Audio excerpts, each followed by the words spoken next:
Hello ladies and gentlemen, boys, girls, dogs and cats, and welcome back to Calm Down and Level Up, and today we're here with a kind of different kind of video. I have not really talked about Of Kings and Men on this channel before, but it has been a game that I've been quite interested in for a little while. This game is supposed to be the closest competitor to Bannerlord as it is coming out soon. And we've recently just got an open access alpha to this game on Steam, and people have been testing it out, and it's been pretty fun. Now, I just wanted to give you all my first impressions. I'm sure a lot of you on this channel are at least aware of this game, but if you're not, it's basically a persistent medieval war game. This means that this game will be completely online, and everyone is interacting with the map differently in their own ways. Basically, in this open alpha, it gave us access to the combat system, and we got to have matchmaking.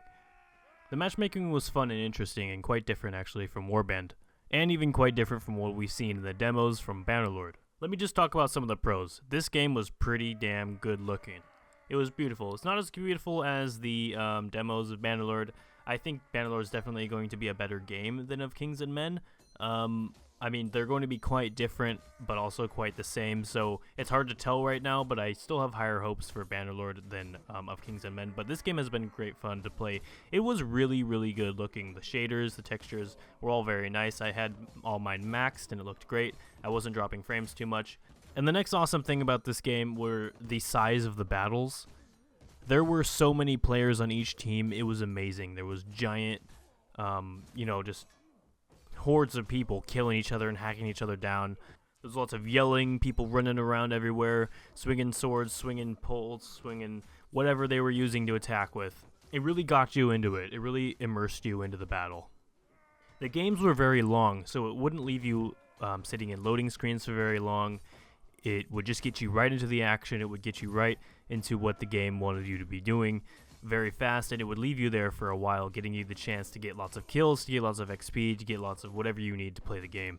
And I did really appreciate that. I really did hope that this game wouldn't just be full of loading screens, and it wasn't. There's basically one main loading screen right when you click join matchmaking, and that's about it. Then you're in the game.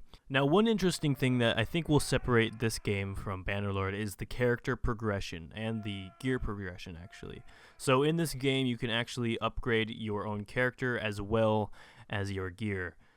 You have to gain experience in order to unlock new weapons.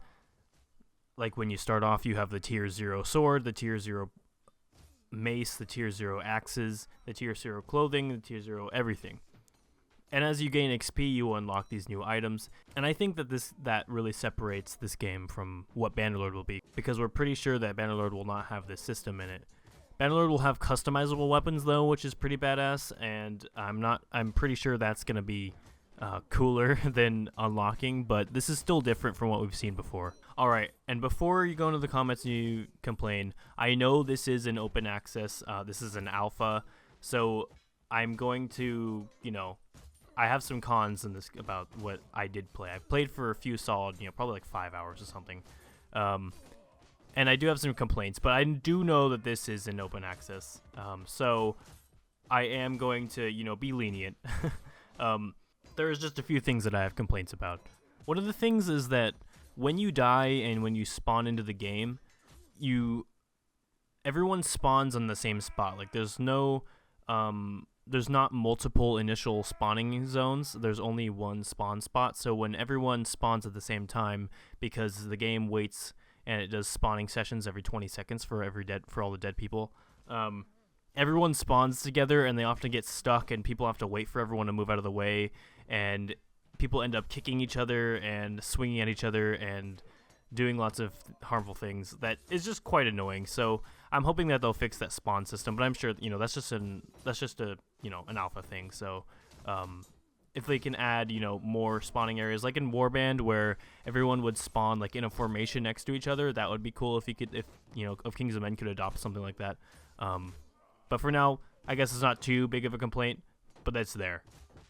Another thing that kind of goes along with that is the friendly fire. That was a huge problem for me. I'd say probably the biggest problem. We do want to keep it realistic. I think that's what they were going for with this game, is to keep it realistic. That's why they kept the friendly fire on, and I'm sure when this game is fully developed, they'll have servers where, you know, friendly fire is turned off and friendly fire is turned on and stuff like that. But friendly fire was very annoying, and it was very, very, very easy to hit your friends and kill your friends and get killed by your friends. So no one ever was mad when people got killed by their friends or people got killed by allies and stuff in the chat. Like, I could see people like, oh, sorry, no problem, it's crazy. Like, people were talking like that. And also, if you had bows, like, people would be killing their own teammates more than be killing the enemy. It was crazy. It kept threatening to kick you if you would keep harming and killing your own people, but it would never kick me, or a moderator would never kick me, or I don't know if the game automatically kicks you if you do it a certain amount of times. But it's definitely very lenient around team killing because it must know that it's so hard not to hit people on your team on accident. So I'll bet there's like a huge limit until it actually kicks you. You probably have to like actually be going and like killing people on your team, like recklessly killing like tens of them in order to actually get kicked. So it's really hard to get kicked for that. I never got kicked for it, and there was one point where I killed like 4 of my own teammates and injured a bunch of the others in the same game, and I still didn't get kicked. So I don't know.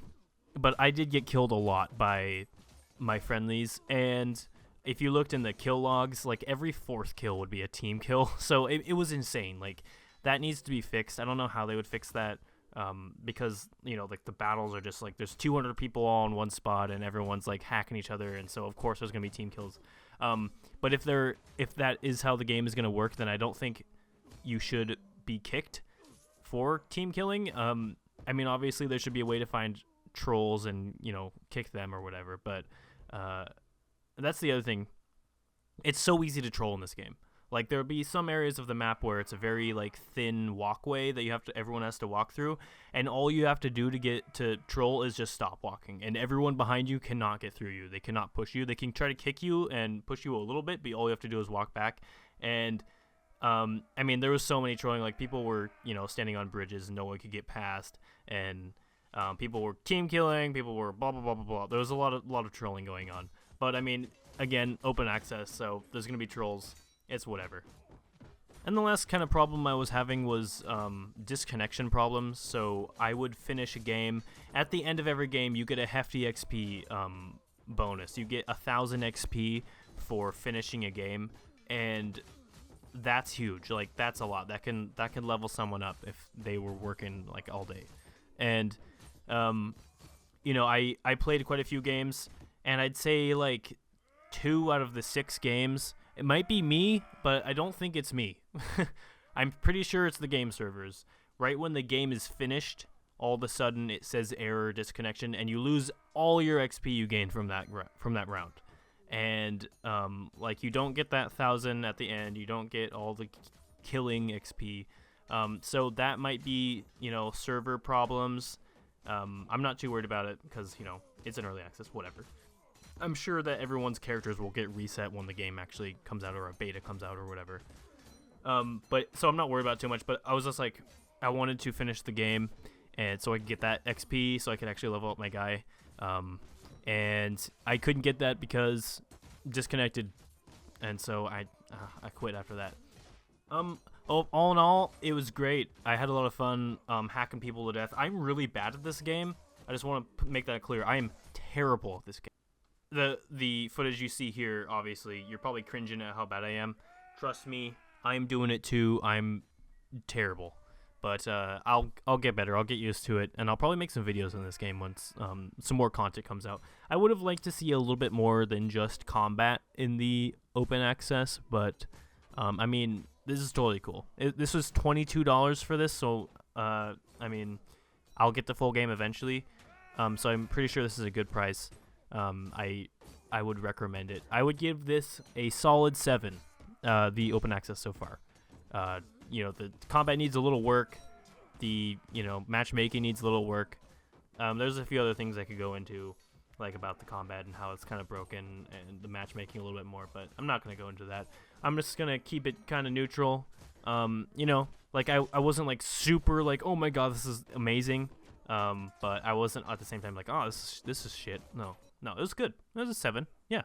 I'm gonna keep playing. I'm gonna keep upgrading my guy and stuff. I'm scared though. If I wait till tomorrow, everyone's gonna be like super high tier already. So I gotta be careful, and I probably gotta play tonight a bunch. So yeah, I would recommend this. Go buy it on Steam. It's 10% off right now. If you're into Warband and you're hyping for Bannerlord, this is definitely a good game for you. It's going to be very similar. You can check out some videos, some trailers and stuff. There's some other YouTubers that have been making lots of videos about this game. So yeah, thank you all for watching, guys. If you liked this, make sure to leave a like and add it to your favorites. And subscribe to me if you're new. I do lots of Bannerlord videos and Warband and just other strategic games. And I will see you all next time. Peace.